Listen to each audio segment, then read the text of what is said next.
teman-teman, apa kabar? Semoga teman-teman semua dalam keadaan sehat ya. Baik, sebelum kita memulaikan pembelajaran kita, alangkah baiknya jika kita menyerahkan diri kepada Tuhan Yang Maha Esa, supaya Tuhan senantiasa menolong kita dalam pembelajaran hari ini. Berdoa dimulai.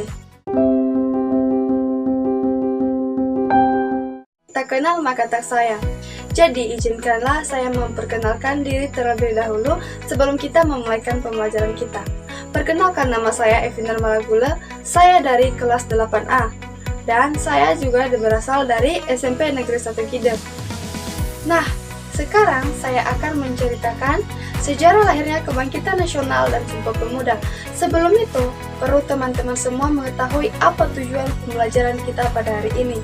Salah satu tujuan pembelajarannya yaitu peserta didik mampu menceritakan latar belakang semangat Kebangkitan Nasional dan Sumpah Pemuda. Nah, sekarang kita akan masuk ke materinya. Menurut teman-teman semua, apa itu Kebangkitan Nasional? Kebangkitan Nasional adalah periode paruh pertama abad ke-20 sekitar tahun 1900 sampai tahun 2000 di Nusantara, kini Indonesia. Ketika rakyat mulai menumbuhkan rasa kesadaran nasional sebagai orang Indonesia. Masa ini ditandai dengan peristiwa-peristiwa penting, yaitu berdirinya Budi Utomo pada tanggal 20 Mei 1900. Beberapa tindakan yang dilakukan oleh penjajah Belanda yaitu 1. Politik adu domba. Yosef melakukan politik adu domba atau divide and impera, yaitu saling mengadu domba antara kerajaan yang satu dengan kerajaan yang lain, atau adu domba di dalam satu kerajaan di berbagai daerah di Nusantara.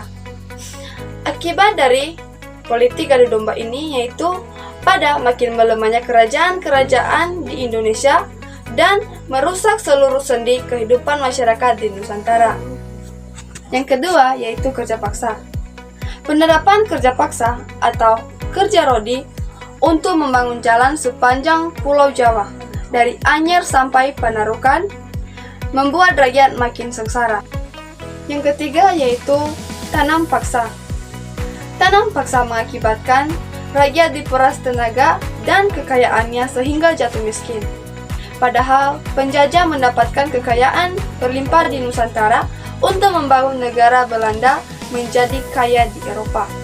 Mr. Van Deventer yang merupakan salah seorang orang Belanda yang pernah tinggal di Nusantara dan juga memiliki jiwa kesadaran akan kondisi Indonesia, sehingga ia mengusulkan agar pemerintah daerah Belanda menerapkan politik balas budi. Politik balas budi terdiri atas 3 program, yaitu edukasi, transmigrasi, dan irigasi. Atas desakan berbagai pihak, akhirnya pemerintah Belanda menetapkan politik balas budi. Namun, politik balas budi bukan untuk kepentingan rakyat Indonesia, melainkan untuk kepentingan pemerintah Belanda. Contoh politik balas budi yaitu irigasi untuk pengairan perkebunan milik Belanda. 2. Membangun sekolah atau edukasi untuk menyediakan tenaga terampil dan murah. Meski demikian, di sisi lain, pembangunan sekolah di Nusantara menimbulkan dampak positif, yaitu munculnya masyarakat terdidik.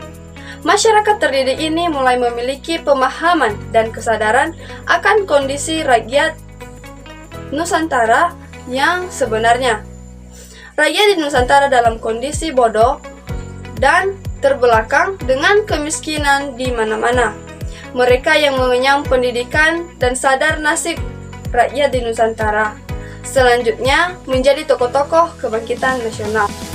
Kongres pertama diadakan pada Sabtu 27 Oktober tahun 1928 di Gedung Katolik Jongenlingen Bonn atau KJB. Kongres 2 diadakan pada Minggu 28 Oktober tahun 1928 di Gedung Oost Java Bioskop. Kongres ketiga diadakan pada hari yang sama, tanggal 28 Oktober tahun 1928 di Gedung Indonesia's Club GBU.